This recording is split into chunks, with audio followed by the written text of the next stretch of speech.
The singularity is upon us. Yes, artificial intelligence has arrived, finally, in 2023. Are we now heading to a new era which is full of digital dreams? Or could it be neural nightmares?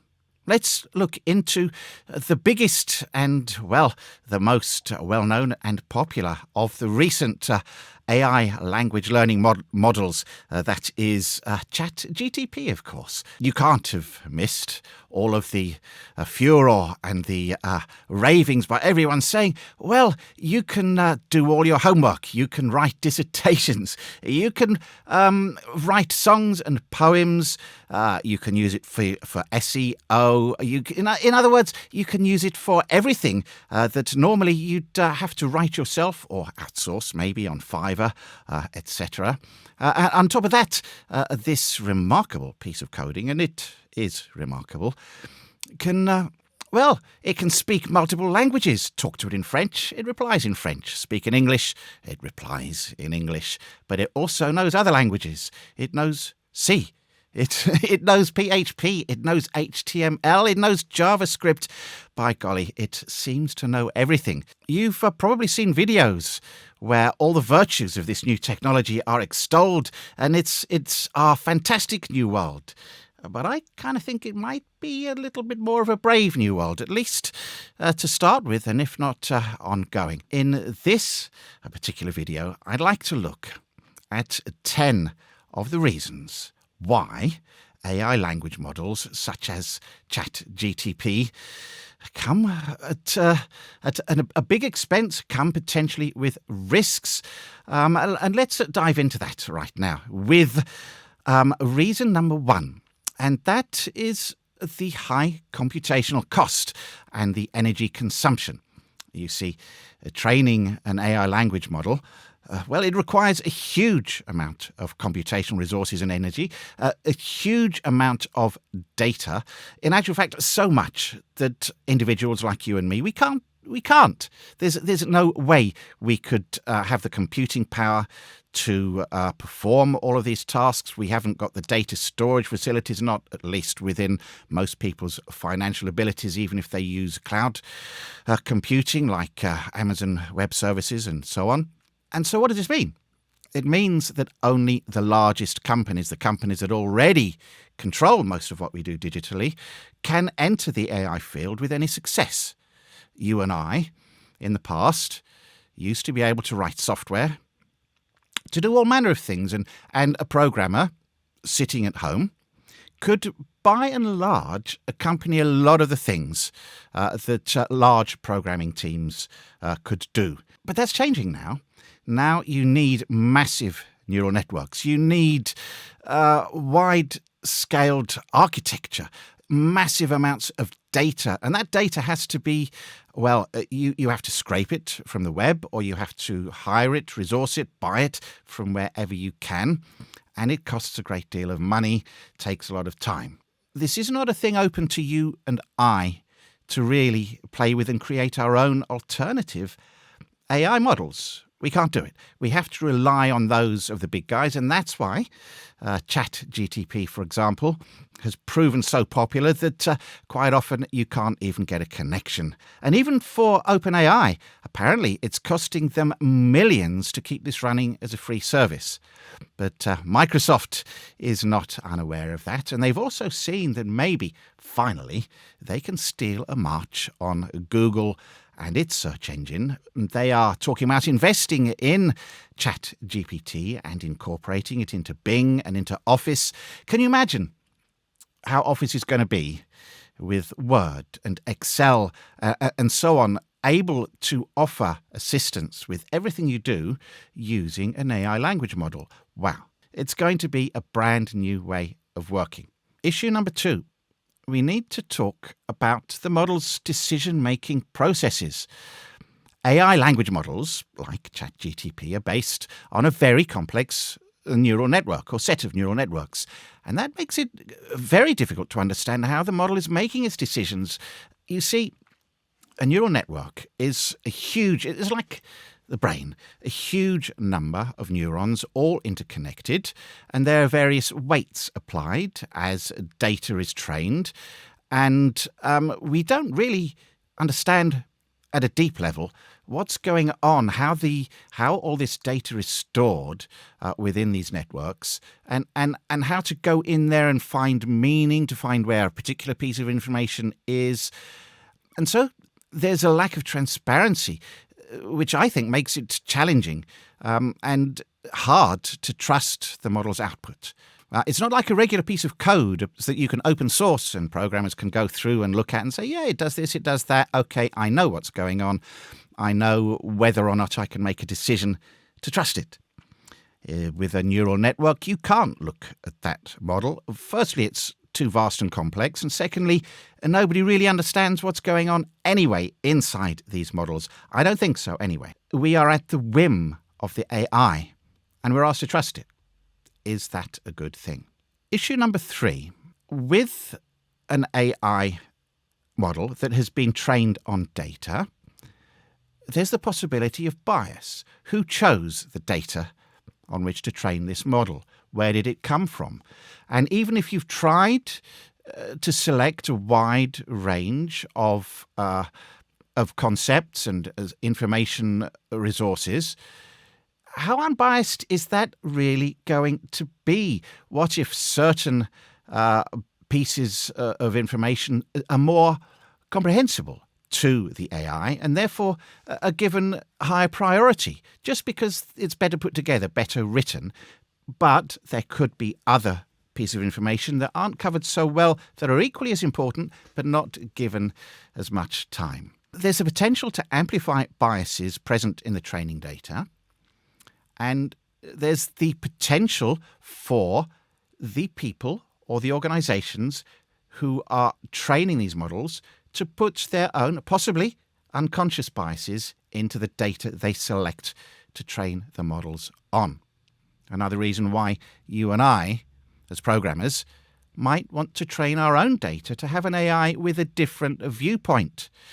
We don't all want to use the same set of data. We don't all want to think the same way. The way we learn and progress as humans, as society, is by having conflicting opinions and thoughts, and then we share them and we discuss them and we learn new things. So if you have potentially biased data sets in your AI model, well, this could lead to discriminatory decisions that are unfair. Let me give you an example.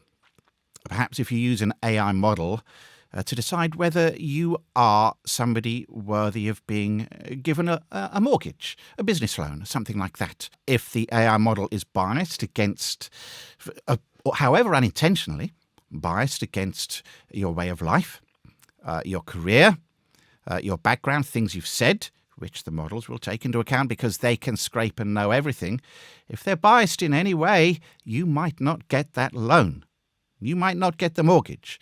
You could be deprived of what would normally be your right and that's something you would have received if a human had made the decision. So we have to be very careful about biases in the training data. Issue number 4 is something that has come up before. Obviously, it's clear that AI language models are going to automate a lot of jobs and people are going to lose jobs. Many tasks, such as customer service, content generation, software development, many of these tasks can, if not replace a worker, they can replace a lot of what they do. Now, of course, if you are a good software developer, there are many repetitive things that you have to write, and it's annoying. You can't just cut and paste either, because when you cut and paste a piece of code, it might not be exactly what you need. So you grab the piece of code from something you've done before, you go to Stack Overflow or wherever, you get that code, and then you have to work through it and make it work with what your current project requires. Not so much so with an AI language model, because you can tell it what your requirements are and it can go look in its neural network for very similar pieces of code and then reconstruct them in a way that the inputs and the outputs you need match what you've told it. So yes, that's a great way of assisting you with tedious programming tasks. But surely these language models are going to get better and better. There's no doubt about it. They are going to grow at, a pace which is going to astonish us. It'll be as fast as Moore's law, if not greater so, because there's no bounding by the laws of physics as such to this. It's just down to the amount of data that we can build into these devices and to these models. And the companies that are doing this are putting more and more and more data in at ever exponential rates. So these models are going to get smarter. At some point, you will just be able to say the complete program that you require, perhaps an app. You could say, I want an app like Tinder that doesn't breach any copyrights, any patents, but I'd like an app just like that to make some money with. Go off and write me one. And an AI language model of the future, maybe only 2-3 years down the line, maybe sooner, and you have an app quite probably that very same day that you ask for it. Very soon, when you interact with your bank, you won't be doing that. You'll be talking to an AI, and you won't even know it. You might be on the phone with really good text-to-speech. You may not have an inkling that it's not a real person. Up to 30% or more of current jobs will disappear, like the Industrial Revolution. A lot of the old jobs disappeared, but we did find new jobs. Let's hope that we'll be able to do that in the future world of AI language models. Issue number 5 comes down to ethics. When you have an AI language model, you can deliberately train it if you are of evil or malicious intent to be harmful to other people. You can train it on enough data to give you information that will give you clues and advantages, say, in things like modern cyber warfare. But even down to mundane things like creating deep fakes for political reasons. There are even deep fakes that are of a sexual nature, designed to distress and bully and intimidate people. There will come a time, not too far in the future, when you won't be able to tell whether something is deep fake or not. Not only will actors potentially be out of a job, deceased actors will probably be resurrected. It's going to be a very strange new world where you don't know what to believe and disbelieve. Whenever a new technology is invented, there are people who will use it for bad intent. How are we going to address this? Issue number 6 is similar to number 5. AI language models in particular are based around text. Text is very important. We get our newspapers, well, often they're online. That's mostly text with some pictures. Fake news. What about deliberately created fake news through an AI language model intended to provide misinformation, mistrust, to spin an election in your favour by planting stories that are going to be very, very clever because AI will create them. Often there'll be a lot of truth in it, which is the way you tell the best lies, used against other people, other organisations, other parties, to make them look bad when it comes to you making your choices or potentially voting. Democracy is at issue here. What happens, again, when everything we read, we don't know what is true and what isn't. We don't know what to make of it. How are we going to deal with that future? Issue number 7 is about different models. You see, there are lots of large organisations that are making different models available. How can you evaluate and compare their performance other than with lots and lots of requests to them and interaction? You can't view the source code. Like I said, you can't see into the neural networks used. No human could ever comprehend even a fraction of the training data that's been used for these massive, massive models. You might ask me, why would you want to compare them? Well, you might want to know how trustworthy a model is compared to another one. You might want to rank them. You might want to make decisions about which is your preferred model to use over other ones. The very fact that these neural networks are hidden layer, as they're referred to, and the amount of data is so vast, makes this, is it an impossible task? The only way you could possibly have a crack at it is if you had another language model do all the testing for you. But then can you trust that model? It's a very difficult situation, evaluating and comparing the performance of different models. Issue number 8. Well, this comes down to humour, sarcasm, things that are human. These are language models. They are purely that. Currently. They have no self-awareness. An ex-Google researcher insisted one of its models had become sentient, but when looked at by other researchers, they believed that he was just overreacting, and he had been playing with a very advanced model that was good at acting like it was sentient. Well, effectively, that model had passed what's known as the Turing test with that person, which is where you can't tell a difference between a computer and a human. But the thing is, right now, we are possibly at least 10 years away from any kind of sentience or self-awareness. If these things are possible, they may not be possible in pure logic and in pure mathematics. They may come down to having quantum computers. Some people think that the quantum world offers answers to how our consciousness works. So, sarcasm, jokes, figurative language, the current AI models can't understand and respond. Just go to ChatGPT and try and get it to tell you a joke. It'll make attempts at it, but they're rubbish.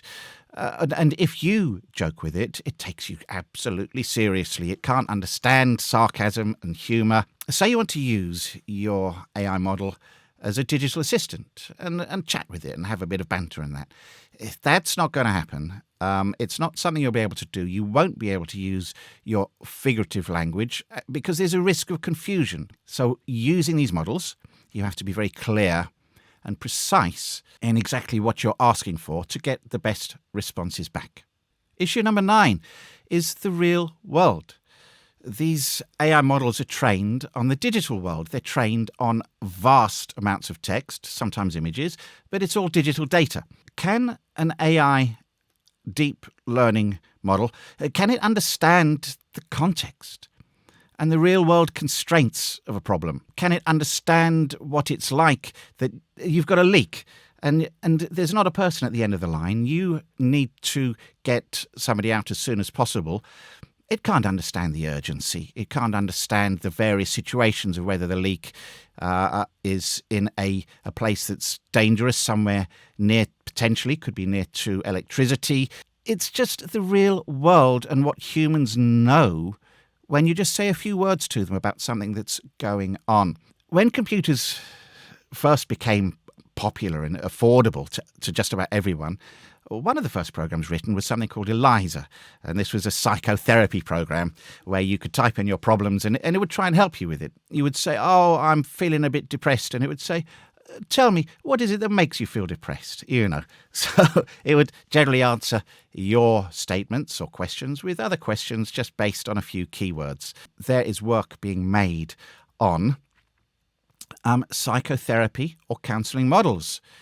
But this is going to be based on probably hundreds, thousands, tens of thousands of hours of patient and counsellor interactions fed into a language model, which will just then repurpose those out again to you in a way that might feel helpful to you. But could it be harmful? Could it say things that might drive you over the edge? Could it, by not understanding the human condition, could an AI counselling model cause more harm than good?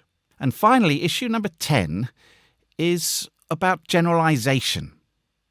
You see, an AI language model knows about everything it knows. It looks at lots of things that it's seen, finds those that are similar, bunches them together to get a little bit more of an insight about those things. There's a saying that neurons that fire together wire together. That's because if you have an experience, a reaction, a thought, a number of neurons may fire at the same time. So if they wire together, they can remember all of those things at the same time. Perhaps you had a great experience whilst you smelt something marvellous cooking on a barbecue, or somebody attractive to you passed you and you could smell their perfume whilst you were thinking about something else entirely. But those two things will have got wired together because your brain will have said, well, they both lit up at the same time in the neurons. Let's connect those neurons together because that seems to be important to this person. But what about new situations and new experiences? Well, the way the human brain works is more than just those neural networks. We're able to extrapolate and take something that's happened and our experiences from it and apply them directly to a brand new situation. Currently, AI language models can't really do that to a great extent. They only know what they know and refer to things similar to what they know. They can't really apply to things that are brand new to them. And so if you want to use a model in real-world applications where you're trying to invent new things, come up with new ideas, new ways of dealing with difficult situations, a language model may not currently be the way to solve that. So those are 10 of the downsides, and there are more for sure. I mean, you may have your own thoughts on this. Please, I would welcome them in the comments. These are issues we need to look at. AI is the future. It is happening. Elon Musk has said it's one of the greatest opportunities and the greatest challenges of the future. And he is very concerned about the potentiality of misuse and even rogue AI. As well as looking at all the great things that AI language models can do, we really, really must spend a lot of time looking at the downsides so that we can make our future as good as possible if we consider all the downsides as well as all the upsides.